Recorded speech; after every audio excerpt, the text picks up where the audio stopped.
Merci d'être avec nous cet après-midi. Nous sommes accompagnés de deux spécialistes de l'amour. Frédéric Parigou, bien sûr, et Catherine Demangeau, qui, elle aussi, est thérapeute conjugale, avec elle nous allons nous intéresser à la thérapie de couple. On n'a pas toujours les mêmes besoins.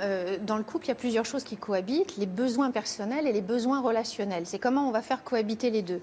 On a aussi souvent une représentation de notre couple qui est différente. Là aussi, c'est symbolique, la corde, le lien, parce que j'aime pas tellement le mot corde. Là, j'ai tous ces liens de couleurs différentes, de grosseurs différentes. Je vais vous demander d'en choisir un. On prend le plus haut, voilà. Ça vous va? Vous êtes d'accord tous les deux? Ouais. D'accord. C'est Véronique déjà qui a pris le lien en main de tenir chacun un morceau. Qu'est-ce que vous allez faire de ce lien finalement? Ce lien qui symbolise, là encore une fois, votre relation. Ah, vous tirez? Qui c'est qui tire? Qui c'est qui a tiré le premier? Non, j'ai vu qu'elle raccourcissait un petit peu. Donc, avant qu'elle prenne tout, je me suis dit, je vais m'en garder un peu. On ne sait jamais. Ça, c'est intéressant.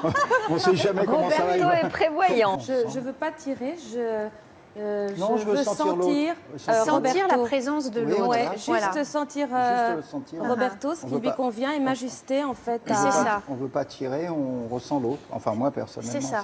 Vous voudriez encore vous rapprocher un tout petit peu? Et là, à cette distance-là, quand vous vous regardez dans les yeux,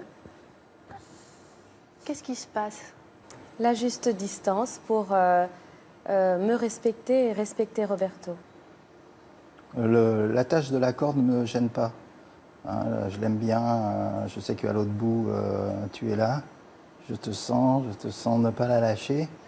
Et comme je l'aime bien, si elle m'entoure, elle peut m'entourer. Si je l'accepte, il n'y a pas de problème. Donc ça veut dire qu'il y a de l'alternance finalement dans le mouvement. C'est ça la danse du couple. C'est ça. C'est vous pouvez à la fois être proche à certains moments et puis à d'autres vous éloigner. J'ai l'impression que ça fonctionne bien entre vous.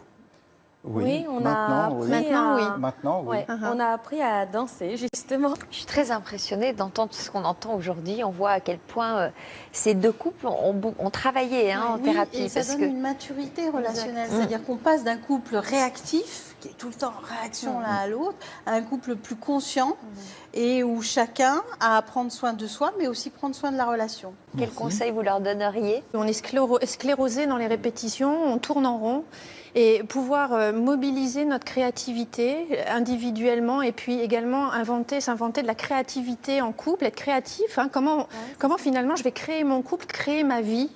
Qu'est-ce que je veux pour moi, pour ce couple-là?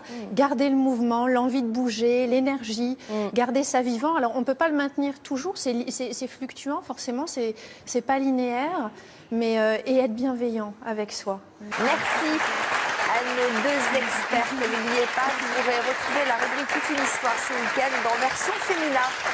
A tout de suite et merci.